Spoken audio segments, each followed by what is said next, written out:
ನಾನು ಈ ದಿನ ಆರಿಸಿಕೊಂಡಂತ ವಾಕ್ಯ ಕೀರ್ತನೆ 2ನೇ ಕೀರ್ತನೆ 12ನೇ ವಚನದಿಂದ ನಾವು ನೋಡಿಕೊಳ್ಳೋಣ. ಆತನ ಮಗನಿಗೆ ಮುದ್ದಿಡಿರಿ, ಇಲ್ಲವಾದರೆ ಆತನ ಕೋಪವು ಬೇಗನೆ ಪ್ರಜ್ವಲಿಸಲು ನೀವು ದಾರಿಯಲ್ಲೇ ನಾಶವಾದಿರಿ. ಆತನ ಮೊರೆ ಹೊಕ್ಕವರೆಲ್ಲರೂ ಧನ್ಯರು ಎಂಬುದಾಗಿ ವಾಕ್ಯ ನಮಗೆ ತಿಳಿಸುವಂತದ್ದಾಗಿದೆ. ಇಲ್ಲಿ ನಾವು ನೋಡುವಾಗ ಇಲ್ಲಿ ಕೀರ್ತನೆಗಾರನು ಬರೆಯುವಂತ ಸಮಯದಲ್ಲಿ ಆತನ ಮಗನಿಗೆ ಮುದ್ದಿಡಿರಿ ಮತ್ತು ಇಲ್ಲವಾದರೆ ಆತನ ಕೋಪವು ಬೇಗನೆ ಪ್ರಜ್ವಲಿಸಲು ನೀವು ದಾರಿಯಲ್ಲೇ ನಾಶವಾದೀರಿ ಎಂಬುದಾಗಿ. ಆತನು ಕಳೆದ ಸಾರಿ ನಾನು ಹೇಳ್ತಾ ಬಂದೆ, ಆತನ ಬರೋಣವು ಬಹಳ ಹತ್ತಿರವಾಗಿದೆ ಎಂಬುದಾಗಿ. ಅನೇಕರು ನಾವು ನೆನೆಸ್ತೇವೆ, ಇನ್ನೂ ಕರ್ತನು ಬರಲಿಲ್ವಲ್ಲ. ಅನೇಕ 2025 ವರ್ಷಗಳಿಂದ ಕೂಡ ಹೇಳ್ತಾ ಇದ್ದಾರೆ, ಎಲ್ಲ ದೊಡ್ಡ ದೊಡ್ಡ ಸೇವಕರು ಹೇಳ್ತಾ ಇದ್ದಾರೆ, ಪ್ರವಾದಿಗಳು ಹೇಳ್ತಾ ಇದ್ದಾರೆ, ಆದರೂ ಕೂಡ ಬರಲಿಲ್ವಲ್ಲ ಎಂಬುದಾಗಿ. ಆದರೆ ನಿನ್ನೆ ನಮ್ಮ ಸ್ಟೀವನ್ ಸರಣ ಅವ್ರು ಹೇಳ್ತಾ ಇದ್ರು, ಅದು ಇನ್ನೂ ಆತನ ಕಾಲ ಕೂಡಿ ಬಂದಿಲ್ಲ ಎಂಬುದಾಗಿ. ಇನ್ನು ಅನೇಕರು ಆತನನ್ನ ಕಂಡುಕೊಳ್ಳಬೇಕಾಗಿದೆ, ಅದಕ್ಕೋಸ್ಕರ ಆತನು ತಡ ಮಾಡ್ತಾ ಇದ್ದಾನೆ ಎಂಬುದಾಗಿ. ಅದು ಮುಗಿದ ಕೂಡ ಆತನು ಬರುವಂತ ದೇವರಾಗಿರ್ತಾನೆ. ಆತನು ಬರುವುದರೊಳಗಾಗಿ ಆತನ ಮಗನಿಗೆ ಮುದ್ದಿಡುವಂಥದ್ದು. ನಾವು ವಾಕ್ಯದಲ್ಲಿ ನಾವು ನೋಡ್ತೇವೆ, ಆತನಿಗೆ 1000 ವರ್ಷಗಳು ನೆನ್ನೆಯ ಒಂದು ದಿನದ ಹಾಗೆ ಇದೆ ಎಂಬುದಾಗಿ. ಅಂದರೆ ಈಗ ನಾವು 2025ನೇ ವರ್ಷದಲ್ಲಿ ನಾವಿದ್ದೇವೆ. 2025ನೇ ವರ್ಷ ಎಂಬುದಾಗಿ ನಾವು ನೋಡುವಾಗ ಕರ್ತನ ಎಣಿಕೆಯಲ್ಲಿ ಕೇವಲ 2 ದಿನ 2 ದಿನ ಆಗಿರುತ್ತದೆ ಎಂಬುದಾಗಿ ನಾವು ನೋಡುವಂತರಾಗಿದ್ದೇವೆ. ಅಂದರೆ 1000 ವರ್ಷಕ್ಕೆ ಒಂದು ದಿನ ಎಂಬುದಾಗಿ ನಾವು ನೋಡುವಾಗ ಕರ್ತನ ಬರೋಣ ಆತನ ದಿನ 1000 ವರ್ಷಕ್ಕೆ ಒಂದೇ ದಿನ ಲೆಕ್ಕವಾಗಿರ್ತದೆ. ಈಗ 2025ನೇ ವರ್ಷ ನಾವು ಹೋಗುತ್ತಾ ಇರುವಂತ ಸಮಯದಲ್ಲಿ ಆತನ ಎಣಿಕೆಯಲ್ಲಿ 2 ದಿನ ಅಷ್ಟೇ ಆಗಿರ್ತದೆ ಎಂಬುದಾಗಿ ನಾವು ನೋಡುವಂತರಾಗಿದ್ದೇವೆ. ಆತನ ಮಗನಿಗೆ ಮುದ್ದಿಡಿರಿ ಅಂದರೆ ಆತನನ್ನ ನಾವು ಪ್ರೀತಿ ಮಾಡಬೇಕು, ಆತನನ್ನ ನಾವು ಗೌರವಿಸಬೇಕು, ಆತನನ್ನ ನಾವು ಅಂಗೀಕಾರ ಮಾಡಿಕೊಳ್ಳಬೇಕು, ಆತನಲ್ಲಿ ನಾವು ನಂಬಿಕೆ ಇಡಬೇಕು. ಆತನ ಮಕ್ಕಳಾಗಿ ನಾವು ಜೀವಿಸುವಂತವರು ನಾವು ಆಗಿರುವಾಗ, ಇಲ್ಲವಾದರೆ ಆತನ ಕೋಪವು ಬೇಗನೆ ಪ್ರಜ್ವಲಿಸಲು ನೀವು ದಾರಿಯಲ್ಲೇ ನಾಶವಾದಿರಿ ಎಂಬುದಾಗಿ ನಾವು ನೋಡುವಾಗ ನಮಗೆ ಈಗ ದಾರಿ ಅದು ನಡೆದುಕೊಂಡು ಹೋಗ್ತಾ ಇದೆ. ಹೇಗೆಂದರೆ ಕರ್ತನ ದಾರಿ ಅದು ಇನ್ನು ಬಹಳಷ್ಟು ದಿವಸಗಳಿದೆ ಎಂಬುದಾಗಿ ನಾವು ನೋಡುವಂತರಾಗಿದ್ದೇವೆ. ಆತನು ಬರುವುದರೊಳಗಾಗಿ ನಾವು ಆತನನ್ನ ಅಂಗೀಕಾರ ಮಾಡಿಕೊಳ್ಳಬೇಕು, ಆತನನ್ನ ಸ್ವೀಕಾರ ಮಾಡಿಕೊಳ್ಳಬೇಕು. ಆತನಿಗೆ ಭಯಭಕ್ತಿಯ ಮಕ್ಕಳಾಗಿ ನಾವು ನಡೆದುಕೊಳ್ಳುವಾಗ ನಮಗೆ ಯಾವುದೇ ರೀತಿಯಾದಂತಹ ತೊಂದರೆಗಳು ಉಂಟಾಗುವುದಿಲ್ಲ ಎಂಬುದಾಗಿ ನಾವು ನೋಡ್ತೇವೆ. ಇಲ್ಲವಾದರೆ ಆತನ ಕೋಪವು ಬೇಗನೆ ಪ್ರಜ್ವಲಿಸಲು ನೀವು ದಾರಿಯಲ್ಲೇ ನಾಶವಾದಿರಿ. ಆತನ ಮೊರೆ ಹೊಕ್ಕವರೆಲ್ಲರೂ ಧನ್ಯರು.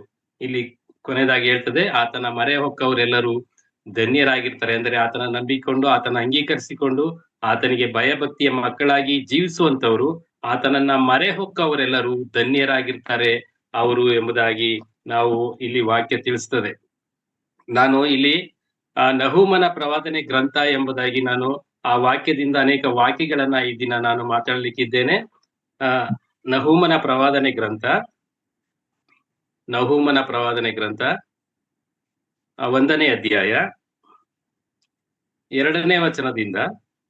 ನಹೂಮನ ಪ್ರವಾದನೆ ಗ್ರಂಥ 1ನೇ ಅಧ್ಯಾಯ 2ನೇ ವಚನದಿಂದ ಇಲ್ಲಿ ನಾವು ನೋಡುವಾಗ, ಈ ವಾಕ್ಯವನ್ನ ನಾವು ನೋಡುವಾಗ, ಕರ್ತನಿಗೆ 2 ಮುಖವುಳ್ಳವನು ತಂದೆಯಾದ ದೇವರಾಗಿರ್ತಾನೆ. ಹೇಗೆ 2 ಮುಖವುಳ್ಳವನಾಗಿರ್ತಾನೆ ಎಂಬುದಾಗಿ ನಾವು ನೋಡುವಾಗ, ನಾವು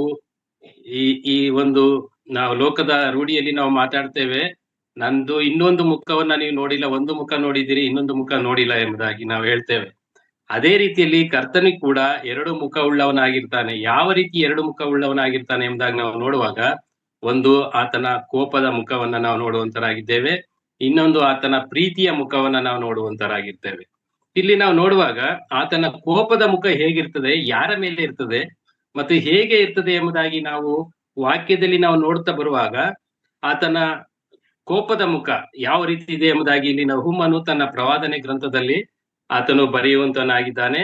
ಇಲ್ಲಿ 1ನೇ ಅಧ್ಯಾಯ 2ನೇ ವಚನದಿಂದ ಆತನು ಹೇಳ್ತಾನೆ, ಯೆಹೋವನು ಸ್ವಗೌರವವನ್ನ ಕಾಪಾಡಿಕೊಳ್ಳುವ ದೇವರು, ಆತನು ಮುಯಿ ತೀರಿಸುವವನು. ಹೌದು, ಯೆಹೋವನು ಮುಯಿ ತೀರಿಸುವವನು, ಕೋಪಭರಿತನು. ಯೆಹೋವನು ತನ್ನ ವಿರೋಧಿಗಳಿಗೆ ಮುಯಿ ತೀರಿಸುತ್ತಾನೆ ಎಂಬುದಾಗಿ. ಇಲ್ಲಿ ಆತನು ಸ್ವಗೌರವವನ್ನು ಆತನು ಕಾಪಾಡಿಕೊಳ್ಳುವಂತ ದೇವರು ಆತನಾಗಿರ್ತಾನೆ ಮತ್ತು ಯೆಹೋವನು ಮುಯ್ಯನ್ನ ತೀರಿಸ್ತಾನೆ. ಈಗ ಯಾರಿಗಾದರೂ ಒಂದು ಮುಯಿ ಕೊಟ್ಟರೆ ಅವರು ವಾಪಸ್ ನಮಗೆ ಮುಯಿ ಕೊಡುವಂತ ದೇವರಾಗಿರ್ತಾರೆ. ಅದೇ ಕೊಡುವಂತ ವ್ಯಕ್ತಿಗಳಾಗಿರ್ತಾರೆ. ಅದೇ ರೀತಿಯಲ್ಲಿ ದೇವರು ಕೂಡ ಹೇಳುವಂತದ್ದು ಮುಯಿ ತೀರಿಸುವಂತ ದೇವರು ಎಂಬುದಾಗಿ. ಅಂದ್ರೆ ಆತನಿಗೆ ವಿರುದ್ಧವಾಗಿ ನಾವೇನಾದ್ರೂ ಕಾರ್ಯಗಳನ್ನ ಮಾಡುತ್ತಾ ಹೋದರೆ ಆತನು ಮುಯಿ ತೀರಿಸುವಂತ ದೇವರಾಗಿರ್ತಾನೆ. ಆತನು ಆತನ ಗೌರವವನ್ನ ಆತನು ಕಾಪಾಡಿಕೊಳ್ಳುವಂತ ದೇವರು ಆತನಾಗಿರ್ತಾನೆ ಎಂಬುದಾಗಿ ನಾವು ನೋಡ್ತೇವೆ. ಮತ್ತು ಮುಂದೆ ನಾವು ನೋಡ್ತೇವೆ, ಯೆಹೋವನು ತನ್ನ ವಿರೋಧಿಗಳಿಗೆ ಆತನು ಯಾರಿಗೆ ಮುಯಿ ತೀರಿಸ್ತಾನೆ ಎಂಬುದಾಗಿ ನಾವು ನೋಡುವಾಗ, ವಿರೋಧಿಗಳಿಗೆ ಆತನು ಮುಯಿ ತೀರಿಸುವಂತ ದೇವರು ಆತನಾಗಿರ್ತಾನೆ ಎಂಬುದಾಗಿ ನಾವು ನೋಡ್ತೇವೆ.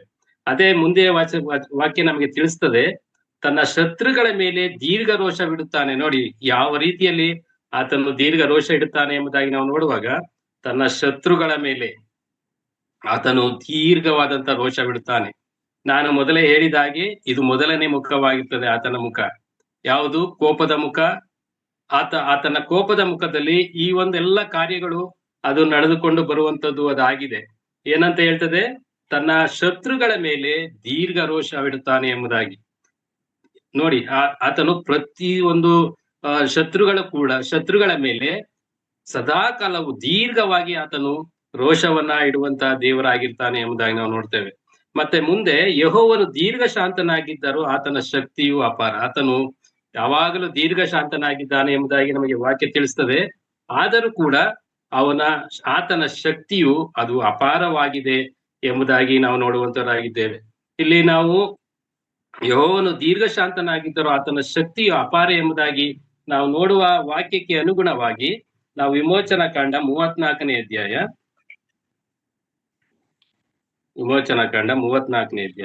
6-7ನೇ ವಚನ.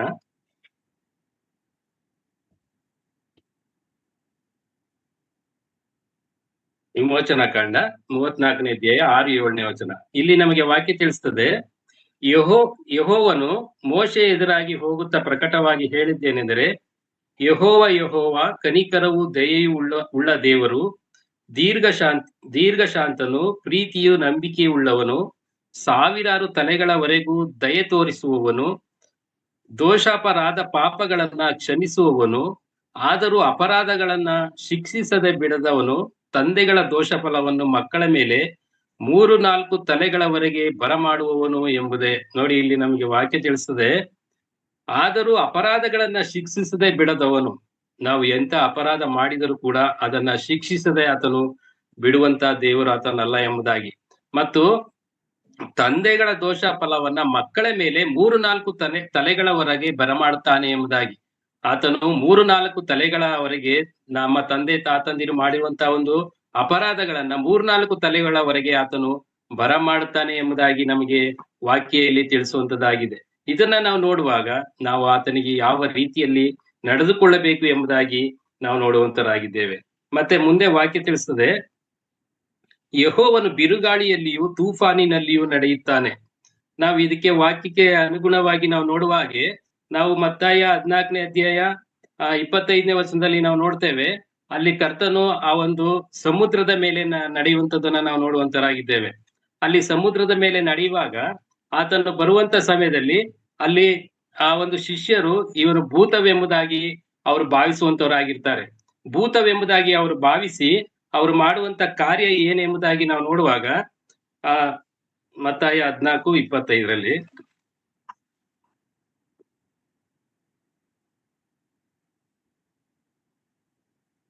ಆತನು ರಾತ್ರಿಯ 4ನೇ ಜಾವದಲ್ಲಿ ಆತನು ಆ ಒಂದು ಸಮುದ್ರದ ಮೇಲೆ ನಡೆದು ಬರ್ತಾ ಇರುವಂತಹ ಸಮಯದಲ್ಲಿ ಆತನ ಶಿಷ್ಯರೆಲ್ಲರೂ ಆ ಒಂದು ಸಮುದ್ರದ ತಡದಲ್ಲಿ ಇರುವಂತ ಸಮಯದಲ್ಲಿ ಆತನು ಬರುವಂತ ಸಮಯದಲ್ಲಿ ಆ ಸಮುದ್ರದ ಮೇಲೆ ಆತನು ನಡೆದುಕೊಂಡು ನೀರಿನ ಮೇಲೆ ನಡೆಯುವಂತ ಸಮಯದಲ್ಲಿ ಅವರು ಭೂತವೆಂಬುದಾಗಿ ತತ್ತರಿಸಿ ಭಯಪಟ್ಟು ಕೂಗಿದರು ಎಂಬುದಾಗಿ. ಅವರು ಭೂತ ಎಂಬುದಾಗಿ ನೆನೆಸಿ ಕರ್ತನನ್ನ ಯೇಸು ಕ್ರಿಸ್ತನನ್ನ ಅವರು ಭೂತ ಎಂಬುದಾಗಿ ತತ್ತರಿಸಿ ಕೂಗಿದರು ಎಂಬುದಾಗಿ ನಾವು ನೋಡುವಂತರಾಗಿದ್ದೇವೆ. ಆ ಸಮಯದಲ್ಲಿ ಆಗುವಂತ ಘಟನೆ ಏನೆಂಬುದಾಗಿ ನಾವು ನೋಡುವಾಗ, ಆ ಭೂತವೆಂದು ತತ್ತರಿಸಿ ಭಯದಿಂದ ಕೂಗಿದರು. ಕೂಡಲೇ ಯೇಸು ಮಾತಾಡಿ ಅವರಿಗೆ, ಧೈರ್ಯವಾಗಿರಿ, ನಾನು ಅಂಜಬೇಡಿರಿ ಎಂದು ಹೇಳಿದನು ಎಂಬುದಾಗಿ. ನೋಡಿ, ನಮ್ಮ ಕರ್ತನು ಆ ಒಂದು ಸಮುದ್ರದ ಮೇಲೆ ನಡೆಯುವಂತದ್ದನ್ನ ನಾವು ನೋಡ್ತೇವೆ. ಅಷ್ಟು ಶಕ್ತಿ ಆತನಲ್ಲಿ ಇದೆ, ಅಪಾರವಾದಂತ ಶಕ್ತಿ ಆತನಲ್ಲಿದೆ ಎಂಬುದಾಗಿ ನಾವು ನೋಡುವಂತರಾಗಿದ್ದೇವೆ. ಅದೇ ರೀತಿ ನಾವು ಇನ್ನೊಂದು ವಾಕ್ಯದಲ್ಲಿ ನಾವು ನೋಡ್ತೇವೆ, ಮಾರ್ಕ 4:30 4:35, 3:4-5ರಲ್ಲಿ ಅಲ್ಲಿ ವಾಕ್ಯ ನಮಗೆ ತಿಳಿಸ್ತದೆ. ಆತನು ನಿದ್ದೆ ಮಾಡುತ್ತಾ ಇದ್ದಂತ ಸಮಯದಲ್ಲಿ ಒಂದು ದೊಡ್ಡದಾದಂತ ಬಿರುಗಾಳಿ ಬಂದಾಗ ಆತನ ಶಿಷ್ಯರು ನಮ್ಮ ಬಗ್ಗೆ ಚಿಂತೆ ಇಲ್ಲವ ನಿನಗೆ? ನಾವು ಈ ಸಾಯುವಂತ ಸ್ಥಿತಿಯಲ್ಲಿ ನಾವು ಬಂದಿದ್ದೇವೆ. ಈ ಒಂದು ಸಮುದ್ರ ಅಲ್ಲೋಲ ಕಲ್ಲೋಲವಾಗ್ತಾ ಇದೆ. ಸಮುದ್ರದಲ್ಲಿ ನಮ್ಮ ಹಡಗು ಮುಳುಗುತ್ತಾ ಇದೆ. ನಿನಗೆ ಸ್ವಲ್ಪವಾದರೂ ಚಿಂತೆ ಇಲ್ಲ ಎಂಬುದಾಗಿ ಅವರು ಹೇಳುವಾಗ ಆತನು ತಲೆ ದಿಂಬನ್ನ ಹಾಕಿಕೊಂಡು ಮಲಗಿರುವಂತ ಸಮಯವನ್ನ ನಾವು ನೋಡುವಂತರಾಗಿದ್ದೇವೆ. ಆಗ ಆತನಿಗೆ ನಿಮಗೆ ನನ್ನ ಮೇಲೆ ನಂಬಿಕೆ ಇಲ್ಲವೇ ಎಂಬುದಾಗಿ ಹೇಳುವಂತದನ್ನ ನಾವು ನೋಡ್ತೇವೆ. ಆಗ ಸಮುದ್ರವನ್ನ ಗದರಿಸಿ ಮರೆಯಬೇಡ, ಸುಮ್ಮನಿರು ಎಂಬುದಾಗಿ ಹೇಳುವಂತದನ್ನ ಇದೆಲ್ಲ ನಾವು ನೋಡುವಾಗ ಇಲ್ಲಿ ವಾಕ್ಯ ನಮಗೆ ತಿಳಿಸ್ತದೆ. ಏನಂತ ತಿಳಿಸ್ತದೆ ಎಂಬುದಾಗಿ ನಾವು ನೋಡುವಾಗ, ಯೆಹೋವನು ಬಿರುಗಾಳಿಯಲ್ಲಿಯೂ ತೂಫಾನಿನಲ್ಲಿಯೂ ನಡೆಯುತ್ತಾನೆ. ಮೋಡಗಳು ಆತನ ಹೆಜ್ಜೆಯಿಂದೇಳುವ ಧೂಳು. ಆತನು ಸಮುದ್ರವನ್ನ ಗದರಿಸಿ ಒಣಗಿಸುತ್ತಾನೆ ಎಂಬುದಾಗಿ. ಆತನು ಸಮುದ್ರವನ್ನ ಗದರಿಸಿ ಆತನು ಏನ್ ಮಾಡ್ತಾನಂತೆ ಎಂಬುದಾಗಿ ನಾವು ನೋಡುವಾಗ ಅದನ್ನ ಒಣಗಿಸಿ ಬಿಡುವಂತ ದೇವರು ಆತನಾಗಿರ್ತಾನೆ ಎಂಬುದಾಗಿ ನಾವು ಈ ವಾಕ್ಯಗಳನ್ನೆಲ್ಲ ನಾವು ನೋಡುವಾಗ ಕರ್ತನ ಕೋಪ ಎಷ್ಟಿದೆ ಎಂಬುದಾಗಿ ನಾವು ನೋಡುವಾಗ ಆತನು ತನ್ನ ವಿರೋಧಿಗಳಿಗೆ ದೀರ್ಘ ರೋಷವನ್ನ ಆತನು ಇಡುವಂತನಾಗಿದ್ದಾನೆ. ಆ ಸಮುದ್ರದ ಮೇಲೆ ನಡೆದಂತದ್ದು ಮತ್ತು ಸಮುದ್ರವನ್ನ ಒಣನೆಲವಾಗಿ ಮಾಡಿದಂತದ್ದನ್ನ ನಾವು ವಿಮೋಚನಾ ಕಾಂಡ 14ನೇ ಅಧ್ಯಾಯದಲ್ಲಿ ನಾವು ನೋಡುವಂತರಾಗಿದ್ದೇವೆ. ಇಲ್ಲಿ ನಾವು ನೋಡ್ತೇವೆ, ವಿಮೋಚನಾ ಕಾಂಡ 14ನೇ ಅಧ್ಯಾಯ 21-22ರಲ್ಲಿ ನಾವು ನೋಡ್ತೇವೆ, ಮೋಶೆ ಸಮುದ್ರದ ಮೇಲೆ ಕೈ ಚಾಚಿದಾಗ ಯೆಹೋವನು ಆ ರಾತ್ರಿಯೆಲ್ಲ ಮೂಡಣ ದಿಕ್ಕಿನಿಂದ ಬಲವಾದ ಬಿರುಗಾಳಿಯನ್ನು ಬೀಸುವಂತೆ ಮಾಡಿ ಸಮುದ್ರದ ನೀರನ್ನು ಒಂದು ಕಡೆಗೆ ನೂಕಿ ಅದರ ತಳದಲ್ಲಿ ಒಣನೆಲವು ಕಾಣಿಸುವಂತೆ ಮಾಡಿದನು ಎಂಬುದಾಗಿ. ನೋಡಿ, ಇಲ್ಲಿ ಕರ್ತನು ಆ ಮೋಶೆಗೆ ಆಜ್ಞಾಪಿಸುವಂತನಾಗಿದ್ದಾನೆ, ನಿನ್ನ ಕೋಲನ್ನ ಸಮುದ್ರದ ಮೇಲೆ ಚಾಚು ಎಂಬುದಾಗಿ. ಅವನು ಚಾಚಿದ ತಕ್ಷಣ ಆ ಒಂದು ಸಮುದ್ರದ ನೀರು ಗೋಡೆಯೋಪಾದಿಯಲ್ಲಿ ಎರಡು ಕಡೆ ನಿಂತಿತು ಎಂಬುದಾಗಿ ನಾವು ನೋಡುವಂತರಾಗಿದ್ದೇವೆ. ಈ ಎರಡು ಕಡೆ ನಿಂತಂತ ಕ್ಷಣದಲ್ಲಿ ಆ ಒಣ ನೆಲದಲ್ಲಿ ಆ ಒಂದು ಇಸ್ರೇಲರು ನಡೆದುಕೊಂಡು ಹೋದರು ಎಂಬುದಾಗಿ ನಾವು ನೋಡ್ತೇವೆ. ಹೀಗೆ ಕರ್ತನ ಒಂದು ಶಕ್ತಿ, ಆತನ ಒಂದು ಜ್ಞಾನ, ಆತನ ಒಂದು ತಿಳುವಳಿಕೆ ಹೇಗಿದೆ ಎಂಬುದಾಗಿ ನಾವು ನೋಡುವಾಗ ಆತನು ಆ ಒಂದು ಸಮುದ್ರವನ್ನ ಒಣಗಿಸಿ ತನ್ನ ಮಕ್ಕಳನ್ನ ಆ ಒಂದು ಸಮುದ್ರದಲ್ಲಿ ಒಣ ನೆಲದಲ್ಲಿ ನಡೆ ಮಾಡಿದನು ಎಂಬುದಾಗಿ ನಾವು ನೋಡುತ್ತೇವೆ. ಅದೇ ರೀತಿಯಲ್ಲಿ ಐಗುಪ್ತರು ಹಿಂದೆ ಬಂದು ಅವರನ್ನ ಫರೋಹನ ಸೈನ್ಯ ಆ ಒಂದು ಇಸ್ರೇಲರನ್ನ ಹಿಂದೆ ಬರುವಂತ ಸಮಯದಲ್ಲಿ ಆ ಸಮುದ್ರದಲ್ಲಿ ಆ ಒಂದು ಐಗುಪ್ತರನ್ನ ಮುಳುಗಿಸಿ ಬಿಟ್ಟನು ಎಂಬುದಾಗಿ ನಾವು ನೋಡುತ್ತೇವೆ. ಆತನ ಶಕ್ತಿ, ಆತನ ಪರಾಕ್ರಮ ನೋಡಿ. ಅದರಿಂದ ನಾನು ಹೇಳಿದ್ದು, ಆತನು ತನ್ನ ವಿರೋಧಿಗಳಿಗೆ ದೀರ್ಘ ರೋಷವಿಡುತ್ತಾನೆ ಎಂಬುದು. ಐಗುಪ್ತರನ್ನ ಒಬ್ಬರಾದ್ರೂ ಉಳಿಯದ ರೀತಿಯಲ್ಲಿ ಆ ಒಂದು ಸಮುದ್ರದಲ್ಲಿ ಮುಳುಗಿಸಿ ಬಿಟ್ಟನು ಎಂಬುದಾಗಿ. ಆದರೆ ಇಸ್ರೇಲರಾದರೂ ಆ ಒಣ ನೆಲದಲ್ಲಿ ನಡೆದುಕೊಂಡು ಹೋದರು ಎಂಬುದಾಗಿ ನಾವು ನೋಡ್ತೇವೆ. ಅದಕ್ಕಾಗಿ ಈ ವಾಕ್ಯ ನಮಗೆ ತಿಳಿಸ್ತದೆ, ಆತನು ಸಮುದ್ರವನ್ನ ಗದರಿಸಿ ಒಣಗಿಸುತ್ತಾನೆ, ಸಕಲ ನದಿಗಳನ್ನ ಬತ್ತಿಸುತ್ತಾನೆ, ಬಾಷಾನು ಕರ್ಮೆಲ್ಲೂ ಕಂದುತ್ತದೆ, ಲೆಬನೋನಿನ ಚಿಗುರು ಬಾಡುತ್ತದೆ ಎಂಬುದಾಗಿ. ಆತನ ಶಕ್ತಿ ಪ್ರಭಾವಗಳು ಎಷ್ಟಿದೆ ಎಂಬುದಾಗಿ ನಾವು ನೋಡುವಂತ ಸಮಯದಲ್ಲಿ ಬಾಷಾನು ಕರ್ಮಲ್ಲೂ ಕಂದುತ್ತದೆ, ಆತನ ಮುಂದೆ ಬೆಟ್ಟಗಳು ಅದುರುತ್ತವೆ, ಗುಡ್ಡಗಳು ಕರಗುತ್ತವೆ. ನೋಡಿ, ಆತನ ಶಕ್ತಿ, ಆತನ ಕೋಪ ಎಷ್ಟಿದೆ ಎಂಬುದಾಗಿ ನಾವು ನೋಡುವಾಗ ಆತನ ಮುಂದೆ ಬೆಟ್ಟಗಳು ಅದುರುವಂತದ್ದಾಗಿದೆ. ನೋಡಿ, ಬೆಟ್ಟಗಳು ಒಂದು ಸ್ಥಳದಿಂದ ಇನ್ನೊಂದು ಸ್ಥಳಕ್ಕೆ ಅದನ್ನ ಜರುಗಿಸುವುದಕ್ಕೆ ಆಗುವುದಿಲ್ಲ, ಆದರೆ ಕರ್ತನಿಗೆ ಅದೆಲ್ಲವೂ ಸಾಧ್ಯವಾಗಿರ್ತದೆ. ಏನಂತ ನೋಡ್ತೇವೆ, ಆತನ ಮುಂದೆ ಬೆಟ್ಟಗಳು ಅದುರುತ್ತವಂತೆ. ನೋಡಿ, ನಡುತ್ತವೆ ಎಂಬುದಾಗಿ ನಾವು ವಾಕ್ಯ ತಿಳಿಸ್ತದೆ. ಗುಡ್ಡಗಳು ಕರಗುತ್ತವಂತೆ, ಗುಡ್ಡಗಳು ಕೂಡ ಕರಗುವಂತದ್ದು. ಆತನ ದರ್ಶನಕ್ಕೆ ಭೂಮಿಯು ಕಂಪಿಸುತ್ತದೆ ಎಂಬುದಾಗಿ. ಆತನ ದರ್ಶನ, ಆತನ ಒಂದು ದರ್ಶನದಿಂದ ಈ ಒಂದು ಭೂಮಿ ಏನಾಗ್ತದೆ, ಕಂಪಿಸುವಂತದ್ದು ಅದಾಗಿದೆ. ನೋಡಿ, ಎಷ್ಟು ರೋಷ, ವೇಷ, ದ್ವೇಷ ಆತನ ಇಟ್ಟುಕೊಳ್ಳುತ್ತಾನೆ ಆತನ ವಿರೋಧಿಗಳ ಮೇಲೆ ಎಂಬುದಾಗಿ ನಮಗೆ ಇಲ್ಲಿ ವಾಕ್ಯ ತಿಳಿಸ್ತದೆ. ಮತ್ತು ಅದೇ ರೀತಿ ಮುಂದೆ ತಿಳಿಸ್ತದೆ ನಮಗೆ, ಹೌದು, ಲೋಕವು ಲೋಕ ನಿವಾಸಿಗಳೆಲ್ಲವೂ ತಲ್ಲಣಿಸುತ್ತದೆ, ಆತನ ಸಿಟ್ಟಿಗೆ ಯಾರು ತಡೆದಾರು ಎಂಬುದಾಗಿ ನಾವು ನೋಡುವಂತರಾಗಿದ್ದೇವೆ. ಮತ್ತು ಆತನ ರೌದ್ರವು ಜ್ವಾಲ ಪ್ರವಾಹದಂತೆ ಹರಿಯುತ್ತದೆ, ಬಂಡೆಗಳು ಆತನಿಂದ ಕೆಡವಲ್ಪಟ್ಟಿವೆ ಎಂಬುದಾಗಿ. ನಾವು ಸೋದೋಮ್ ಗೋಮರ ಪಟ್ಟಣವನ್ನ ನಾವು ನೋಡುವಾಗ ನಾವು 18ನೇ ಅಧ್ಯಾಯ ಆದಿಕಾಂಡದಲ್ಲಿ ನಾವು ಅದನ್ನೇ ನೋಡ್ತೇವೆ. ಅಲ್ಲಿ ಏನಾಗ್ತದೆ ಎಂಬುದಾಗಿ ನಾವು ನೋಡುವಾಗ ಆ ಅಬ್ರಹಾಮನು ಅನೇಕ ವಿಷಯಗಳನ್ನ ಇಟ್ಟುಕೊಂಡು ಅಲ್ಲಿ ಹೇಳುವಂತವನಾಗಿದ್ದಾನೆ. ಆತನಿಗೆ ಹೇಳ್ತಾನೆ, ಅಬ್ರಾಹ್ಮನ್ ಹೇಳ್ತಾನೆ, ನೀನು ದುಷ್ಟರ ಸಂಗಡ ನೀತಿವಂತರನ್ನು ಕೂಡ ನಾಶ ಮಾಡ್ತೀಯಾ ಎಂಬುದಾಗಿ. ಆವಾಗ ಅಬ್ರಾಹ್ಮನ್ ಹೇಳ್ತಾನೆ, ಅಲ್ಲೇನಾದ್ರೂ 50 ಜನ ನೀತಿವಂತರು ಸಿಕ್ಕಿದರೆ ಆ ಒಂದು ಸೋದೋಮ್ ಗೋಮರವನ್ನ ನೀನು ನಾಶ ಮಾಡದೆ ಬಿಡ್ತೀಯಾ ಎಂಬುದಾಗಿ.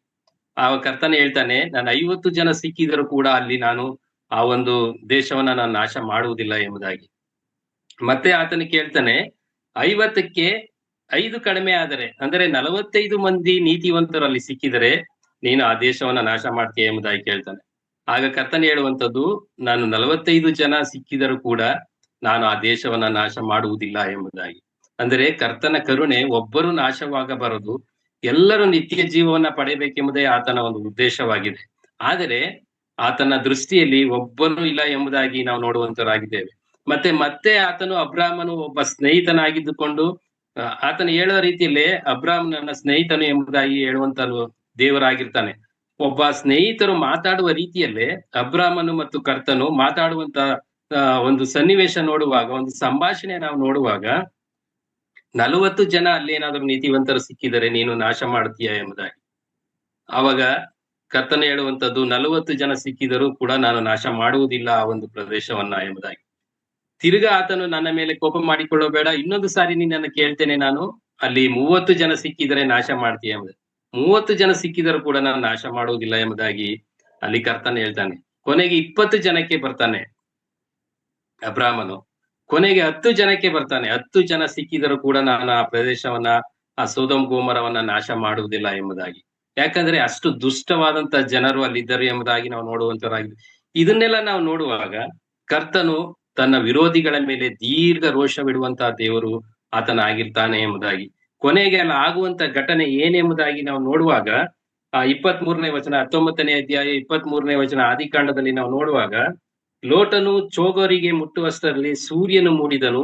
ಆಗ ಯೆಹೋವನು ಸೊದೋಮ್ ಗೊಮೋರಗಳ ಮೇಲೆ ಆಕಾಶದಿಂದ ಅಗ್ನಿ ಗಂಧಕಗಳನ್ನ ಸುರಿಸಿ ಆ ಪಟ್ಟಣಗಳನ್ನು ಸುತ್ತಲಿರುವ ಸೀಮೆಗಳೆಲ್ಲವನ್ನು, ಊರುಗಳಲ್ಲಿದ್ದ ಜನರೆಲ್ಲರನ್ನು, ಭೂಮಿಯ ಮೇಲಣ ಎಲ್ಲ ಬೆಳೆಯನ್ನು ಹಾಳು ಮಾಡಿದನು. ಲೋಟನ ಹೆಂಡತಿ ಅವನ ಹಿಂದೆ ಬರುತ್ತಿರುವಾಗ ಹಿಂದಿರುಗಿ ನೋಡಿದ್ದರಿಂದ ಉಪ್ಪಿನ ಕಂಬವಾದಳು ಎಂಬುದಾಗಿ. ಇಲ್ಲಿ ನಾವು ನೋಡುವಾಗ ಈ ಒಂದು ಅಗ್ನಿ ಗಂಧಕಗಳು ಎಂಬುದಾಗಿ ನಾವು ನೋಡುವಾಗ ಅದು ಒಂದು ಬೆಂಕಿಗೆ ಸಮಾನವಾದಂತ ಬೆಂಕಿ ಆಗಿರ್ತದೆ ಅದು. ನಾವು ಈ ದಿನಮಾನಗಳಲ್ಲಿ ನಾವು ನೋಡ್ತೇವೆ, ಅನೇಕ ದೇಶಗಳಿಗೆ ಯುದ್ಧಗಳನ್ನ ನಾವು ನೋಡುವಂತರಾಗಿದ್ದೇವೆ. ಈಗ ಪಾಕಿಸ್ತಾನ ಏನ್ ಹೇಳ್ತಾ ಇದೆ, ನಾನು ಅಣು ಬಾಂಬ್ ಇಟ್ಟಿದ್ದೇನೆ, ನಾನು ಯಾವಾಗ ಬೇಕಾದ್ರೂ ಯಾವುದೇ ದೇಶದ ಮೇಲೆ ಪ್ರಯೋಗ ಮಾಡ್ತೇನೆ ಎಂಬುದಾಗಿ. ರಷ್ಯಾ ಕೂಡ ಅದೇ ರೀತಿ ಹೇಳ್ತದೆ.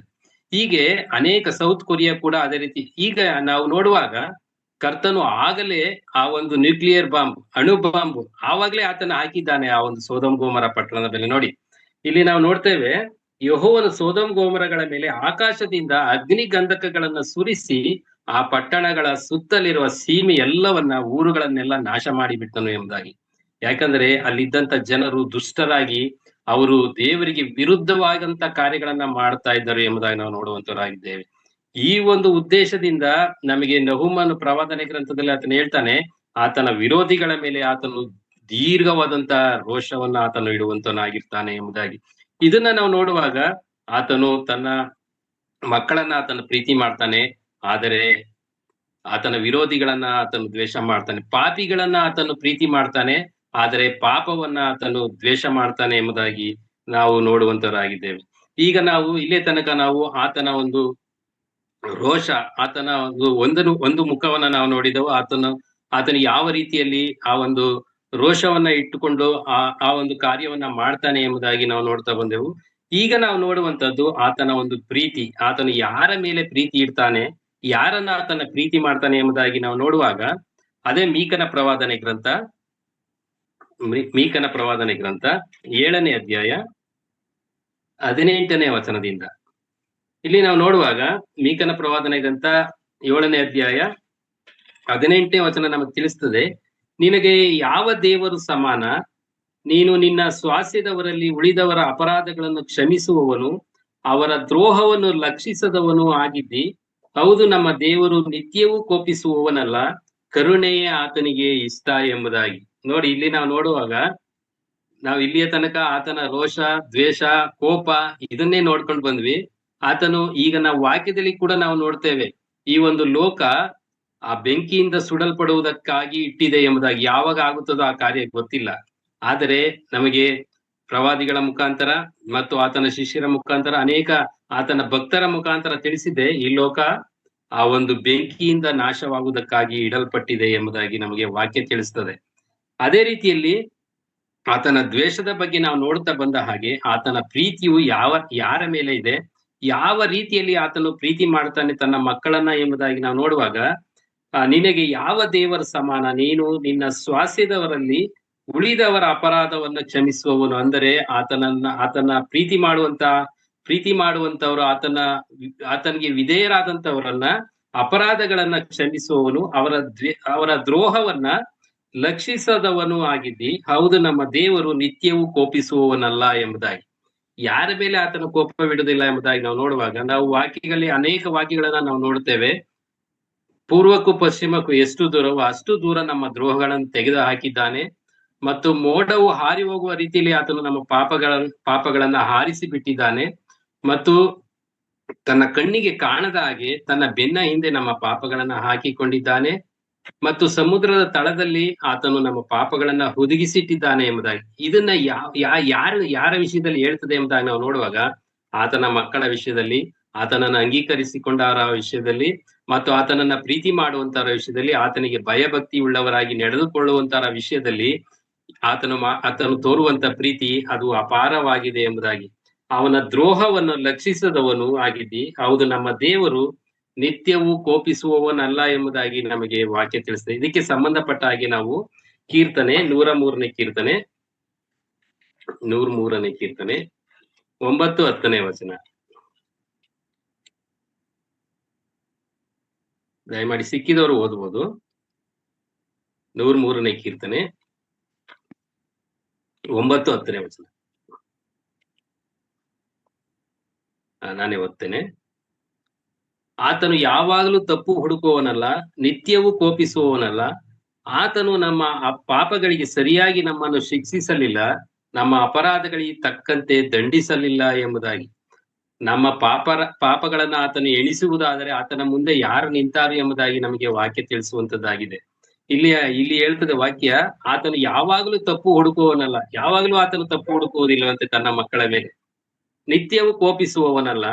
ಆತನು ನಮ್ಮ ಪಾಪಗಳಿಗೆ ಸರಿಯಾಗಿ ನಮ್ಮನ್ನ ಶಿಕ್ಷಿಸಲಿಲ್ಲ. ನಾವು ಎಷ್ಟೇ ಪಾಪಗಳನ್ನ ಮಾಡುತ್ತಾ ಬಂದರೂ ಆತನು ನಮ್ಮನ್ನ ಶಿಕ್ಷಿಸಲಿಲ್ಲ ಎಂಬುದಾಗಿ ನಮಗೆ ವಾಕ್ಯ ತಿಳಿಸ್ತದೆ. ನಮ್ಮ ಅಪರಾಧಗಳಿಗೆ ತಕ್ಕಂತೆ ಆತನು ನಮ್ಮನ್ನ ದಂಡಿಸಲಿಲ್ಲ. ನಾವು ಅನೇಕ ಪಾಪ ಕೃತ್ಯಗಳನ್ನು ಮಾಡಿದರೂ ಕೂಡ ಆ ಪಾಪ ಕೃತ್ಯಕ್ಕೆ ತಕ್ಕಂತೆ ನಮ್ಮನ್ನ ದಂಡಿಸದೆ ಆತನು ಪ್ರೀತಿ ಮಾಡುವಂತ ದೇವರಾತನಾಗಿದ್ದಾನೆ. ಯೋಹಾನ 3:16 ನಾವು ನೋಡ್ತೇವೆ, ದೇವರು ಲೋಕದ ಮೇಲೆ ಎಷ್ಟೋ ಪ್ರೀತಿಯನ್ನಿಟ್ಟು ತನಗಿದ್ದಂತ ಒಬ್ಬನೇ ಮಗನನ್ನ ಈ ಲೋಕಕ್ಕೆ ಕಳಿಸಿಕೊಟ್ಟನು. ಆತನನ್ನು ನಂಬುವ ಒಬ್ಬನಾದರೂ ನಾಶವಾಗದೆ ಎಲ್ಲರೂ ನಿತ್ಯ ಜೀವನ ಪಡೆಯಬೇಕೆಂಬುದೇ ಆತನ ಉದ್ದೇಶವಾಗಿತ್ತು. ಅದಕ್ಕಾಗಿ ಆತನನ್ನು ಕಳಿಸಿಕೊಟ್ಟನು ಎಂಬುದಾಗಿ. ಒಬ್ಬನು ನಾಶವಾಗಬಾರದು ಎಂಬುದಾಗಿ ಆತನ ಒಂದು ಉದ್ದೇಶವಾಗಿದೆ, ಆತನ ಒಂದು ಚಿತ್ತವಾಗಿದೆ ಎಂಬುದಾಗಿ ನಾವು ನೋಡುವಂತರಾಗಿದ್ದೇವೆ. ಮತ್ತೆ ಮುಂದೆ ಅದೇ ಮೀಕನ ಪ್ರವಾದನೆ ಗ್ರಂಥ 7ನೇ ಅಧ್ಯಾಯ 19ನೇ ವಚನ ನಮಗೆ ತಿಳಿಸ್ತದೆ, ಆತನು ನಮ್ಮ ಕಡೆಗೆ ತಿರುಗಿಕೊಂಡು ನಮ್ಮನ್ನ ಕನಿಕರಿಸುವನು, ನಮ್ಮ ಅಪರಾಧಗಳನ್ನು ಅಣಗಿಸುವನು. ದೇವರೇ ನಿನ್ನ ಜನರ ಪಾಪಗಳನ್ನೆಲ್ಲ ಸಮುದ್ರದ ತಳಕ್ಕೆ ಬಿಸಾಡು ಬಿಡ್ವಿ. ಇಲ್ಲಿ ನಾನು ಮೊದಲೇ ತಿಳಿಸಿದ ಹಾಗೆ ಆತನು ಸಮುದ್ರದ ತಳಕ್ಕೆ ನಮ್ಮ ಪಾಪಗಳನ್ನ ಆತನು ಬಿಸಾಡುವಂತ ದೇವರು ಆತನಾಗಿರ್ತಾನೆ ಎಂಬುದಾಗಿ. ಆತನನ್ನು ಅಂಗೀಕರಿಸಿದಂತವರು, ಆತನ ಮಕ್ಕಳಾಗಿರುವಂತವರಿಗೆ, ಆತನಿಗೆ ಭಯಭಕ್ತಿಯಾಗಿ ನಂಬಿಕೆಯೊಡನೆ ಆತನಲ್ಲಿ ಜೀವಿಸುವಂತವರಿಗೆ ಸಮುದ್ರ ತಳಕ್ಕೆ ಅವರ ಪಾಪಗಳನ್ನ ಬಿಸಾಡು ಬಿಟ್ಟು ತನ್ನ ಮಕ್ಕಳಾಗಿ ಆತನು ಮಾಡಿಕೊಳ್ಳುತ್ತಾನೆ ಎಂಬುದಾಗಿ ನಾವು ನೋಡುವಂತವರಾಗಿದ್ದೇವೆ. ಅದೇ 40ನೇ ಕೀರ್ತನೆಯಲ್ಲೂ ಕೂಡ ನಾವು ನೋಡ್ತೇವೆ. 33ನೇ ಕೀರ್ತನೆ 33 18-19 ವಚನ. ಕೀರ್ತನೆ ಯೆಹೋವನಾದರೋ ತನ್ನಲ್ಲಿ ಭಯಭಕ್ತಿಯುಳ್ಳವರನ್ನು ಕಟಾಕ್ಷಿಸುತ್ತಾನೆ, ತನ್ನ ಕೃಪೆಯನ್ನು ನಿರೀಕ್ಷಿಸುವವರನ್ನು ಲಕ್ಷಿಸುತ್ತಾನೆ. Thanks brother. ಇಲ್ಲಿ ಕೂಡ ಉತ್ತಮವಾದಂತಹ ವಾಕ್ಯ ನಮಗೆ ತಿಳಿಯಪಡಿಸ್ತದೆ. ಯೆಹೋವನಾದರೋ ತನ್ನಲ್ಲಿ ಭಯಭಕ್ತಿ ಉಳ್ಳವರನ್ನ ಕಟಾಕ್ಷಿಸುತ್ತಾನೆ. ನೋಡಿ, ಆತನಲ್ಲಿ ಭಯಭಕ್ತಿ ಉಳ್ಳವರಿಗೆ ಆತನು ಕಟಾಕ್ಷವು ಆತನಿಗೆ ಯಾವಾಗಲೂ ಇರ್ತದೆ ಎಂಬುದಾಗಿ. ತನ್ನ ಕೃಪೆಯನ್ನ ನಿರೀಕ್ಷಿಸುವವರನ್ನ ಲಕ್ಷಿಸುತ್ತಾನೆ. ಆತನನ್ನ ನಿರೀಕ್ಷಿಸ್ತಾ ಇದ್ದಾರೋ, ಆತನ ಕೃಪೆಯನ್ನ ಯಾರು ನಿರೀಕ್ಷಿಸ್ತಾ ಇದ್ದಾರೋ ಅವರನ್ನ ಲಕ್ಷಿಸ್ತಾನೆ. ಅವರ ಬಗ್ಗೆ ಗಮನವನ್ನ ಆತನು ಹರಿಸುವಂತವನಾಗಿದ್ದಾನೆ, ಮತ್ತು ಅವರ ಪ್ರಾಣವನ್ನು ಮರಣದಿಂದ ತಪ್ಪಿಸುವನು, ಬರಗಾಲದಲ್ಲಿ ಅವರ ಜೀವವನ್ನ ಉಳಿಸುವನು ಎಂಬುದಾಗಿ ನಮಗೆ ಇಲ್ಲಿ ವಾಕ್ಯ ತಿಳಿಸ್ತದೆ. ನೋಡಿ, ಉತ್ತಮವಾದಂತಹ ವಾಕ್ಯ.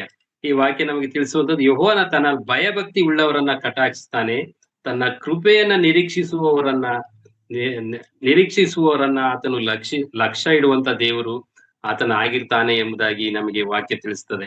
ಅದೇ ರೀತಿ 40ನೇ ಕೀರ್ತನೆ 1-3 ವಚನ. ಕೀರ್ತನೆ 40 1-3. ನಾನು ಇಲ್ಲಿ ಕೂಡ ಯೆಹೋವನಿಗೋಸ್ಕರ ನಿರೀಕ್ಷಿಸಿಯೇ ನಿರೀಕ್ಷಿಸಿದೆನು, ಆತನು ನನ್ನ ಮೊರೆಗೆ ಕಿವಿಗೊಟ್ಟು ಲಕ್ಷಿಸಿದನು. ಇಲ್ಲಿ ನಾವು ಪ್ರತಿ ವಾರ ಆರಾಧನೆಯಲ್ಲಿ ಕೂಡ ಈ ವಾಕ್ಯವನ್ನ ನಾವು ನೆನಪು ಮಾಡಿಕೊಳ್ತೇವೆ. ಏನೆಂಬುದಾಗಿ ನಾವು ನೋಡುವಾಗ, ನನ್ನನ್ನು ನಾಶನದ ಗುಂಡಿಯೊಳಗಿಂದ ಎತ್ತಿದನು, ಕೆಸರಿನೊಳಗಿಂದ ನನ್ನನ್ನ ತೆಗೆದು ಬಂಡೆಯ ಮೇಲೆ ನಿಲ್ಲಿಸಿ ನಾನು ದೃಢವಾಗಿ ಹೆಜ್ಜೆ ಇಡುವಂತೆ ಮಾಡಿದನು. ಆತನು ನನ್ನ ಬಾಯಲ್ಲಿ ನೂತನ ಕೀರ್ತನೆಯನ್ನು ಹುಟ್ಟಿಸ್ತಾನೆ, ಅದು ನಮ್ಮ ದೇವರ ಸ್ತೋತ್ರವೇ ಎಂಬುದಾಗಿ ನಾವು ನೋಡ್ತೇವೆ. ಈ ರೀತಿಯಲ್ಲಿ ಆತನು ಪ್ರೀತಿ ಮಾಡುವಂತ ತನ್ನ ಮಕ್ಕಳನ್ನ ಆ ಒಂದು ಕೆಸರಿನ ಗುಂಡಿ, ಅದು ಪಾಪವೆಂಬಂತ ಒಂದು ಕೆಸರಿನ ಗುಂಡಿಯಲ್ಲಿ ಬಿದ್ದಂತ ನಮ್ಮನ್ನ ಆತನ ಮೇಲೆತ್ತಿ ಆ ಒಂದು ಸ್ಥಿರವಾದ ಕ್ರಿಸ್ತನೆಂಬ ಸ್ಥಿರವಾದ ಬಂಡೆ ಮೇಲೆ ನಿಲ್ಲಿಸಿ ನಮ್ಮ ಹೃದಯಗಳಲ್ಲಿ ಆತನು ಸ್ತೋತ್ರವನ್ನ ಆತನು ಹುಟ್ಟಿಸಿದ್ದಾನೆ ಎಂಬುದಾಗಿ ನಾವು ನೋಡುವಂತರಾಗಿದ್ದೇವೆ. ನಾನು ಕಳೆದ ಮೊನ್ನೆ ದಿನದಲ್ಲಿ ನಾನು ಒಂದು ಮಾಧ್ಯಮದಲ್ಲಿ ನಾನು ನೋಡ್ತಾ ಇದ್ದೆ, ಒಂದು ಆನೆ ಮರಿ ಏನಾಗಿದೆ, ಒಂದು ಹಳ್ಳದಲ್ಲಿ ಬಿದ್ದಿದೆ, ಅದು ಕೆಸರಿನಲ್ಲಿ ಬಿದ್ದಿದೆ. ಆ ಕೆಸರಿನಲ್ಲಿ ಬಿದ್ದಂತ ಸಮಯದಲ್ಲಿ ಅನೇಕರು ಕ್ರೈನ್ಗಳನ್ನ ತಂದು ಹಗ್ಗವನ್ನ ಕಟ್ಟಿ ಅದನ್ನ ಎಳೆಯುವುದಕ್ಕೆ ಬಹಳ ಪ್ರಯತ್ನ ಮಾಡ್ತಾ ಇದ್ರು ಕೂಡ ಅದು ಎಷ್ಟೆತ್ತಿದ್ರು ಅದು ಒಳಗಡೆನೆ ಹೋಗ್ತಾ ಇದೆ. ಆದ್ರೆ ಆ ಒಂದು ಕ್ರೈನ್ ಅಲ್ಲಿ ಬಹಳ ಹಗ್ಗ ಕಟ್ಟಿ ಅದನ್ನ ಎತ್ತಿ ಮೇಲೆ ಬಿಟ್ಟಾಗ ಆ ಒಂದು ಆನೆ ಮರಿ ಬಹಳ ಖುಷಿಯಿಂದ ಕುಣಿದಾಡುವಂತದನ್ನ ನಾನು ನೋಡಿದೆ. ಅಂದ್ರೆ ಬಹಳ ಸಂತೋಷ ಪಡ್ತಾ ಇತ್ತು ಅದು. ಅಂದ್ರೆ ನಮ್ಮ ಸ್ಥಿತಿಯು ಕೂಡ ಅದೇ ರೀತಿ ಆಗಿತ್ತು. ಯಾಕಂದ್ರೆ ನಾವು ಆ ಒಂದು ಪಾಪವೆಂಬಂತ ಕೆಸರಿನ ಗುಂಡಿಯಲ್ಲಿ ಬಿದ್ದಂತವ್ರು. ನಾವು ಆ ಒಂದು ಕೆಸರಿನ ಗುಂಡಿ ಎಂಬುದಾಗಿ ನಾವು ನೋಡುವಾಗ, ನಾವು ಒಂದು ಕಾಲಿಟ್ಟರೆ ಒಂದು ಕಾಲ್ ಮೇಲೆ ಬಂದರೆ ಇನ್ನೊಂದು ಕಾಲ್ ಕೆಳಗಡೆ ಹೋಗುವಂತದ್ದಾಗಿದೆ. ಯಾಕಂದ್ರೆ ಆ ಕೆಸರಿನ ಗುಂಡಿ ನಮ್ಮನ್ನ ಅಷ್ಟು ಬೇಗ ಮೇಲೆ ತರುವುದಕ್ಕೆ ಬಿಡುವುದಿಲ್ಲ, ಅದು ಕೆಳಗಡೆ ತಳ್ತದೆ. ಪಾಪ ಎಂಬಂತ ಕೆಸರಿನ ಗುಂಡಿ ಅದೇ ರೀತಿ ಆಗಿರ್ತದೆ. ನಾವು ಪಾಪ ಎಂಬಂತ ಒಂದು ಕೆಸರಿನ ಗುಂಡಿಯಲ್ಲಿ ನಾವು ಬಿದ್ದಂತ ಸಮಯದಲ್ಲಿ ನಮಗೆ ಒಂದು ಪಾಪದಿಂದ ನಾವು ತಪ್ಪಿಸಿಕೊಂಡವೆಂಬುದಾಗಿ ಇನ್ನೊಂದು ಪಾಪ ನಮ್ಮನ್ನ ಎಳೆಯುವಂತದ್ದಾಗಿದೆ. ನಮಗೆ ಯಾರಾದರೂ ಒಬ್ಬರು ಆ ಕೈ ಹಿಡಿದು ನಮ್ಮನ್ನ ಮೇಲೆತ್ತಬೇಕಾಗಿತ್ತು. ಆದರೆ ನಮ್ಮ ಕರ್ತನಾದ ಯೇಸು ಕ್ರಿಸ್ತನು ಬಂದು ನಮ್ಮನ್ನ ಕೈ ಹಿಡಿದು ಮೇಲೆತ್ತಿ ಆ ಒಂದು ಸ್ಥಿರವಾದ ಕ್ರಿಸ್ತನೆಂಬ ಸ್ಥಿರವಾದ ಬಂಡೆ ಮೇಲೆ ನಿಲ್ಲಿಸಿ ನಮ್ಮ ಹೃದಯದಲ್ಲಿ ನೂತನ ಕೀರ್ತನೆಯನ್ನ ಆತನು ಹುಟ್ಟಿಸಿದ ಎಂಬುದಾಗಿ ನಾವು ನೋಡುವಂತವರಾಗಿದ್ದೇವೆ. ಇದನ್ನ ನಾವು ನೋಡುವಾಗ ಆತನು ನಮ್ಮ ಹೃದಯದಲ್ಲಿ ನಮ್ಮ ಹೃದಯದಲ್ಲಿ ಆತನು ನೂತನ ಕೀರ್ತನೆಯನ್ನ ಆತನು ಹುಟ್ಟಿಸಿದ್ದಾನೆ ಎಂಬುದಾಗಿ. ಮತ್ತು ಅದೇ ರೀತಿ 20ನೇ ವಚನ ತಿಳಿಸ್ತದೆ. ಇದೇ ಮೀಕನ ಪ್ರವಾದನೆ ಗ್ರಂಥದಲ್ಲಿ 7ನೇ ಅಧ್ಯಾಯ 20ನೇ ವಚನದಲ್ಲಿ, ನೀನು ಪುರಾತನ ಕಾಲದಿಂದಲೂ ನಮ್ಮ ಪಿತೃಗಳಿಗೆ ಪ್ರಮಾಣ ಮಾಡಿರುವಂತೆ ಯಾಕೋಬನ ವಂಶದವರಿಗೆ ಸತ್ಯಪರನಾಗಿಯೂ ಅಬ್ರಾಮನ ವಂಶದವರಿಗೆ ಪ್ರೀತಿಪರನಾಗಿಯೂ ನಡೆಯುವಿ ಎಂಬುದಾಗಿ. ನಾವು ಅನೇಕ ರೀತಿಯಲ್ಲಿ ನಾವು ಹೇಳ್ತೇವೆ, ಅಬ್ರಾಮನ ದೇವರು, ಇಸಾಕನ ದೇವರು, ಯಾಕೋಬನ ದೇವರು, ಈ ದಿನ ನಮ್ಮ ದೇವರು ನೀನು ಆಗಿದೆ ಎಂಬುದಾಗಿ. ಅದೇ ರೀತಿಯಲ್ಲಿ ಇಲ್ಲಿ ನಾವು ನೋಡುವಾಗ, ನೀನು ಪುರಾತನ ಕಾಲದಿಂದಲೂ ನಮ್ಮ ಪಿತೃಗಳಿಗೆ ಪ್ರಮಾಣ ಮಾಡಿರುವಂತೆ ಅನೇಕ ನಮ್ಮ ಪಿತೃಗಳಿಗೆ ಆತನು ಪ್ರಮಾಣ ಮಾಡಿದಂತೆ ನನಗೆ ಅಬ್ರಾಮನಿಗೆ ಹೇಳ್ತಾನೆ, ನನಗೆ ದೋಷವಿಲ್ಲದವನಾಗಿ ನಡೆದುಕೋ, ನಾನು ನಿನ್ನನ್ನು ಉತ್ತಮ ಒಬ್ಬ ಪ್ರಜೆಯಾಗಿ ಉತ್ತಮ ಸೇವಕನಾಗಿ ನಾನು ನಿನ್ನನ್ನ ಮಾಡ್ತೇನೆ ಎಂಬುದಾಗಿ ಅಬ್ರಾಮನಿಗೆ ಹೇಳುವಂತದ್ದನ್ನ ನಾವು ನೋಡ್ತೇವೆ. ನನಗೆ ದೋಷವಿಲ್ಲದವನಾಗಿ ನೀನು ನಡೆದುಕೋ, ಅಷ್ಟೇ ಸಾಕು, ನನಗೆ ಇನ್ನೇನು ಬೇಡ, ನನಗೆ ದೋಷವಿಲ್ಲದವನಾಗಿ ನೀನು ನನಗೆ ನಡೆದುಕೊಳ್ಳುವುದಾದರೆ ನಾನು ನಿನ್ನನ್ನು ಉತ್ತಮವಾದ ವ್ಯಕ್ತಿಯನ್ನಾಗಿ ನಾನು ಮಾಡ್ತೇನೆ ಎಂಬುದಾಗಿ ಅಂದು ಅಬ್ರಾಮನಿಗೆ ಹೇಳಿದಂತ ದೇವರು ಇಂದು ಕೂಡ ನಮ್ಮ ಪ್ರತಿಯೊಬ್ಬೊಬ್ಬರಿಗೆ ಆತನು ಹೇಳ್ತಾನೆ, ನನಗೆ ನೀನು ದೋಷವಿಲ್ಲದವನಾಗಿ ನಡೆದುಕೋ, ನಾನು ನಿನ್ನನ್ನು ಉತ್ತಮ ಒಬ್ಬ ವ್ಯಕ್ತಿಯನ್ನಾಗಿ, ಉತ್ತಮ ಒಬ್ಬ ನಾಯಕನನ್ನಾಗಿ ನಿಮ್ಮನ್ನ ಮಾಡ್ತೇನೆ ಎಂಬುದಾಗಿ ಆತನು ಹೇಳುವಂತನಾಗಿದ್ದೇನೆ. ಅಬ್ರಾಮ ದೇವರು, ಇಸಾಕನ ದೇವರು, ಯಾಕೋಬನ ದೇವರು ನಮ್ಮ ದೇವರು. ಈ ದಿನ ಆತನು ನಮ್ಮ ದೇವರಾಗಿದ್ದಾನೆ. ಯಾಕೋಬನ ವಂಶದವರಿಗೆ ಸತ್ಯಪರನಾಗಿಯೂ ಅಬ್ರಾಮನ ವಂಶದವರಿಗೆ ಪ್ರೀತಿಪರನಾಗಿಯೂ ನಡೆಯುವಿ ಎಂಬುದಾಗಿ ನಾವು ನೋಡುವಂತವರಾಗಿದ್ದೇವೆ. ಈ ರೀತಿಯಲ್ಲಿ ನಾವು ನೋಡುವಾಗ ಆತನು ತನ್ನ ಮಕ್ಕಳನ್ನ ಎಷ್ಟು ಪ್ರೀತಿ ಮಾಡ್ತಾನೆ. ಆತನು ಹೇಳುವಂತದ್ದು, ನಾನು ನಿಮ್ಮನ್ನ ಅನಾಥರಾಗಿ ಬಿಡುವುದಿಲ್ಲ ಎಂಬುದಾಗಿ. ನೋಡಿ, ಎಂತ ಉತ್ತಮವಾದಂತ ಮಾತನ್ನ ಆತನು ಹೇಳ್ತಾನೆ, ನಾನು ನಿಮ್ಮನ್ನ ಅನಾಥರಾಗಿ ಬಿಡುವುದಿಲ್ಲ ಮತ್ತು ನನ್ನ ಕೈಯೊಳಗಿಂದ ನಿಮ್ಮನ್ನ ಯಾರು ಕಸಕೊಳ್ಳಲಾರರು. ಅಂದರೆ ಆತನ ಅಷ್ಟು ಭದ್ರವಾದ ರೀತಿಯಲ್ಲಿ ನಮ್ಮನ್ನ ಹಿಡಿದುಕೊಂಡಿದ್ದಾನೆ. ನಮ್ಮನ್ನ ನನ್ನ ಕೈಯೊಳಗಿಂದ ನಿಮ್ಮನ್ನ ಯಾರು ಕಸಕೊಳ್ಳಲಾರ, ಅಂದ್ರೆ ಯಾರು ಕಿತ್ಕೊಳಕ್ ಆಗೋದಿಲ್ಲ. ಅಷ್ಟು ನಾನು ನಿಮ್ಮನ್ನ ಪ್ರೀತಿ ಮಾಡ್ತಾ ಇದ್ದೇನೆ, ಅಷ್ಟು ನಾನು ನಿಮ್ಮನ್ನ ನನ್ನ ಹತ್ತಿರದಲ್ಲಿ ಇಟ್ಕೊಂಡಿದ್ದೇನೆ ಎಂಬುದಾಗಿ ಆತನು ಹೇಳುವಂತನಾಗಿದ್ದಾನೆ. ನಾವು ಇದಕ್ಕೆ ಸಂಬಂಧಪಟ್ಟ ಹಾಗೆ ನಾವು ಯೋಹಾನನು ಬರೆದ ಸುವಾರ್ತೆ 21ನೇ ಅಧ್ಯಾಯದಲ್ಲಿ ನಾವು ನೋಡುವ ಹಾಗೆ ಆತನು ಆ ಒಂದು 21ನೇ ಅಧ್ಯಾಯ.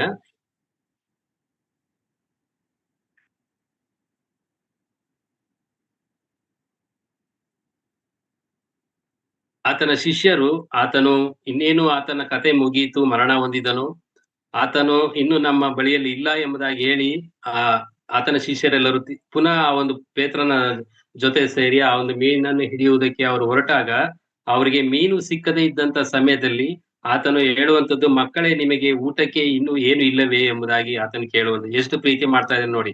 ಅವರು ಆತನನ್ನ ಆರಿಸಿಕೊಂಡದ ಆತನು ನನ್ನ ಮಕ್ಕಳು ನನ್ನ ಶಿಷ್ಯರು ಎಂಬುದಾಗಿ ಆತನನ್ನು ಆರಿಸಿಕೊಂಡರು ಕೂಡ ಅವರು ಆತನನ್ನ ಮರೆತು ಪುನಃ ಎಲ್ಲಿಗೆ ಹೋದರು?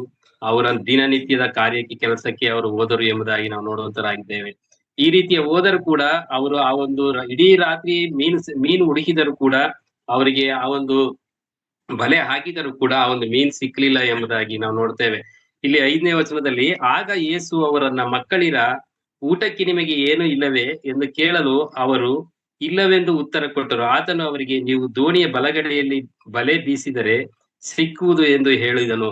ನೋಡಿ, ನಂತರದಲ್ಲಿ ನಾವು ನೋಡುವಾಗ 133 ಮೀನುಗಳು, ಅತಿ ದೊಡ್ಡದಂತ ಮೀನ್ 150. ಇಲ್ಲಿ ನಾವು ನೋಡ್ತೇವೆ 11ನೇ ವಚನದಲ್ಲಿ, ಸಿಮೋನ ಪೇತ್ರನು ದೋಣಿಯನ್ನು ಹತ್ತಿ ಬಲೆಯನ್ನು ಭೂಮಿಗೆ ಎಳಕೊಂಡು ಬಂದನು, ಅದು 153 ದೊಡ್ಡ ಮೀನುಗಳಿಂದ ತುಂಬಿದೆ. ನೋಡಿ, ಆತನಿಗೆ ಅದ್ಭುತ ಕಾರ್ಯಗಳು ಆತನಿಂದ ಹೇಗಾಯ್ತು ಎಂಬುದಾಗಿ ನಾವು ನೋಡುವಾಗ ಆ ಒಂದು 153 ದೊಡ್ಡ ಮೀನುಗಳು ಅವರಿಗೆ ಸಿಕ್ಕಿತು. ಇಡೀ ರಾತ್ರಿ ಬಲೆ ಬೀಸಿದರೂ ಕೂಡ ಅವರಿಗೆ ಸಿಕ್ಲಿಲ್ಲ.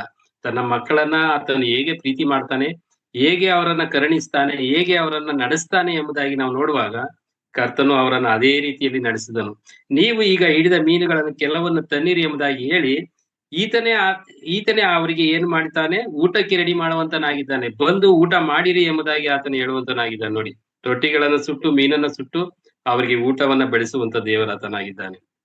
ಇದು ಇವರು ಮಾಡಬೇಕಾಗಿದ್ದಂತ ಕಾರ್ಯ ಶಿಷ್ಯರು. ಆದರೆ ಕರ್ತನು ತನ್ನ ಶಿಷ್ಯರಿಗೆ ಮಾಡಿದಂತ ಪ್ರೀತಿ ತೋರಿಸಿದ ಯಾವ ರೀತಿಯಲ್ಲಿ ಆತನು ತನ್ನ ಮಕ್ಕಳಿಗೆ ಪ್ರೀತಿ ತೋರಿಸಿದನು ಎಂಬುದಾಗಿ ನಾವು ನೋಡುವಾಗ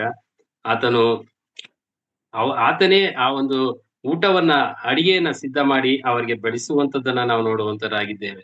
ಆತನು ಈ ಲೋಕಕ್ಕೆ ಬಂದಾಗ ತನ್ನ ಶಿಷ್ಯರ ಕಾಲುಗಳನ್ನ ತೊಳೆದು ಆತನು ತನ್ನನ್ನ ತಾನೇ ತಗ್ಗಿಸಿಕೊಂಡನು ಎಂಬುದಾಗಿ ನಾವು ವಾಕ್ಯದಲ್ಲಿ ನಾವು ನೋಡುವಂತರಾಗಿದ್ದೇವೆ. ಎಷ್ಟು ಆತನು ತನ್ನನ್ನ ತಗ್ಗಿಸಿಕೊಂಡನು, ಇಂಥ ದೇವರನ್ನ ನಾವು ಮರೆಯುವುದು ಅದು ಸಾಧ್ಯವಿಲ್ಲ. ಆತನು ಹೇಳ್ತಾನೆ ಪ್ರಕಟಣೆ 3:20ರಲ್ಲಿ, ಈಗೋ ಬಾಗಿಲಲ್ಲಿ ನಿಂತುಕೊಂಡು ತಟ್ಟುತ್ತಾ ಇದ್ದೇನೆ, ಯಾವನಾದರೂ ನನ್ನ ಸ್ವರವನ್ನು ಕೇಳಿ ಬಾಗಿಲು ತೆರೆದರೆ ನಾನು ಆತನ ಒಳಗೆ ಬಂದು, ಆತನ ಮನೆಯೊಳಗಡೆ ಬಂದು, ಆತನ ಹೃದಯವೆಂಬ ಮನೆಯ ಒಳಗೆ ಬಂದು ನಾನು ಊಟ ಮಾಡುವೆನು, ಅವನು ಕೂಡ ನನ್ನ ಸಂಗಡ ಊಟ ಮಾಡುವ, ನಾನು ಅನ್ಯೋನ್ಯತೆಯಾಗಿ ಆತನ ಸಂಗಡ ಇರುತ್ತೇನೆ ಎಂಬುದಾಗಿ ಇಲ್ಲಿ ಕರ್ತನು ಹೇಳುವಂತ ಯೇಸು ಕ್ರಿಸ್ತನು ಹೇಳುವಂತದ್ದನ್ನ ನಾವು ನೋಡ್ತೇವೆ.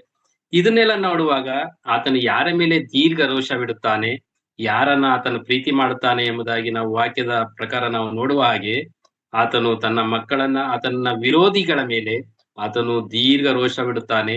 ಆತನನ್ನ ಪ್ರೀತಿ ಮಾಡುವಂತವರು, ಆತನನ್ನ ಅಂಗೀಕರಿಸಿದಂತವರು, ಆತನ ಮಕ್ಕಳ ವಿಷಯದಲ್ಲಿ ಆತನು ನೋಡುವಾಗ ದೀರ್ಘವಾದಂತ ಪ್ರೀತಿಯನ್ನ ಆತನು ಇಡುವಂತವನಾಗಿರ್ತಾನೆ. ಆತನು ಅವರನ್ನ ಲಕ್ಷಿಸುತ್ತಾನೆ, ಅಂದರೆ ಅವರ ಬಗ್ಗೆ ಗಮನವನ್ನ ಹರಿಸ್ತಾನೆ. ನನ್ನ ಮಕ್ಕಳು ನನ್ನ ಪ್ರಜೆಗಳು ಎಂಬುದಾಗಿ ಆತನು ಹೇಳುವ ರೀತಿಯಲ್ಲೇ ಆತನು ತನ್ನ ಮಕ್ಕಳ ಬಗ್ಗೆ ಅತೀ ಕಾಳಜಿಯನ್ನ ಆತನು ವಹಿಸುವಂತನಾಗಿದ್ದಾನೆ. ಈ ವಾಕ್ಯಗಳನ್ನೆಲ್ಲ ನಾವು ನೋಡುವಾಗ ನಮಗೆ ಒಂದು ತಿಳಿದು ಬರ್ತದೆ, ಏನೆಂಬುದಾಗಿ ನಾವು ನೋಡುವಾಗ ಆತನ ವಿರೋಧಿಗಳ ಮೇಲೆ ಆತನು ದೀರ್ಘ ರೋಷ ಇಡುತ್ತಾನೆ. ಆತನನ್ನ ಅಂಗೀಕರಿಸಿ ಆತನ ಮಕ್ಕಳಾಗಿ ಭಯಭಕ್ತಿಯಿಂದ ಆತನ ಸ್ವೀಕಾರ ಮಾಡಿದಂತವರ ಮಕ್ಕಳ ಮೇಲೆ ಆತನು ಪ್ರೀತಿ ಇಡುವಂತ ದೇವರು. ಲೋಕದ ಮೇಲೆ ಎಷ್ಟೋ ಪ್ರೀತಿ ಇಟ್ಟನು ಎಂಬುದಾಗಿ ನಾವು ನೋಡುವ ಹಾಗೆ ಆತನು ತನ್ನ ಮಕ್ಕಳ ಮೇಲೆ ಎಷ್ಟೋ ಪ್ರೀತಿಯನ್ನಿಟ್ಟು ಅದು ಅಳತೆ ಮಾಡುವುದಕ್ಕೆ ಸಾಧ್ಯವಿಲ್ಲ, ವರ್ಣಿಸಲಿಕ್ಕೆ ಅಸಾಧ್ಯವಾದಂತ ಪ್ರೀತಿ ಆತನು ಮಾಡಿದ್ದಾನೆ ಎಂಬುದಾಗಿ ನಮಗೆ ವಾಕ್ಯ ಹಾಡುಗಾರನು ಹೇಳುವ ಹಾಗೆ, ಆತನು ವರ್ಣಿಸಲಿಕ್ಕೆ ಅಸಾಧ್ಯವಾದಷ್ಟು ಪ್ರೀತಿಯನ್ನ ಆತನು ತನ್ನ ಮಕ್ಕಳ ಮೇಲೆ ಇಡುವಂತನಾಗಿ, ಎಷ್ಟೋ ಪ್ರೀತಿ ಎಂದರೆ ಅದಕ್ಕೆ ಲೆಕ್ಕನೇ ಇಲ್ಲ, ಅಷ್ಟು ಪ್ರೀತಿಯನ್ನ ಆತನು ಮಾಡಿ ತನ್ನ ಮಕ್ಕಳನ್ನ ಆತನು ಆರಿಸಿಕೊಂಡಿದ್ದಾನೆ ಎಂಬುದಾಗಿ. ನಾವು ಈ ದಿನದಲ್ಲಿ ನಾವು ಯಾವ ರೀತಿ ಆತನಿಗೆ ವಿರೋಧಿಗಳಾಗಿರ್ತೇವ ಅಥವಾ ಮಕ್ಕಳಾಗಿ ನಾವಿರ್ತೇವ? ನಮ್ಮನ್ನ ನಾವು ಯೋಚನೆ ಮಾಡಿಕೊಳ್ಳೋಣ. ಆತನ ಮಕ್ಕಳಾಗಿ ಆತನ ಭಯಭಕ್ತಿಯಲ್ಲಿ ಜೀವಿಸಿ ಆತನಿಗೆ ನಾವು ವಿಧೇಯರಾಗಿ ಆ ನಂಬಿಕೆಯೊಡನೆ ಆತನನ್ನ ಅಂಗೀಕರಿಸೋಣ, ಆತನನ್ನ ಆರಾಧಿಸೋಣ, ಆತನನ್ನು ಕೊಂಡಾಡೋಣ, ಆತನನ್ನ ಘನಪಡಿಸೋಣ, ಆತನನ್ನ ಮಹಿಮೆ ಪಡಿಸೋಣ. ಆತನ ಹೇಳ್ತಾನೆ, ಇಗೋ ಯುಗದ ಸಮಾಪ್ತಿಯವರೆಗೂ ಎಲ್ಲಾ ದಿವಸ ನಾನು ನಿಮ್ಮ ಸಂಗಡ ಇರುತ್ತೇನೆ ಎಂಬುದಾಗಿ ಹೇಳಿದಂತ ದೇವರು ಯುಗದ ಸಮಾಪ್ತಿಯವರೆಗೂ ಆತನು ನಮ್ಮ ಸಂಗಡ ಆತನು ಇರುವಂತ ದೇವರು ಆತನಾಗಿದ್ದಾನೆ. ಆತನು ಎಂದಿಗೂ ಬದಲಾಗದಂತ ದೇವರು, ಮಾರ್ಪಡದಂತ ದೇವರು ಎಂಬುದಾಗಿ ನಾವು ನೋಡ್ತೇವೆ. ನಾವು ಆತನನ್ನ ಪ್ರೀತಿ ಮಾಡೋಣ, ಆತನನ್ನ ಗೌರವಿಸೋಣ, ಆತನನ್ನ ಹೊಗಳೋಣ, ಆತನನ್ನ ಹರ್ಷಿಸೋಣ, ಆತನಲ್ಲಿ ನಾವು ಉಲ್ಲಾಸಿಸೋಣ. ದೇವರು ಈ ವಾಕ್ಯಗಳನ್ನ ನಮಗೆ ಆಶೀರ್ವದಿಸಲಿ.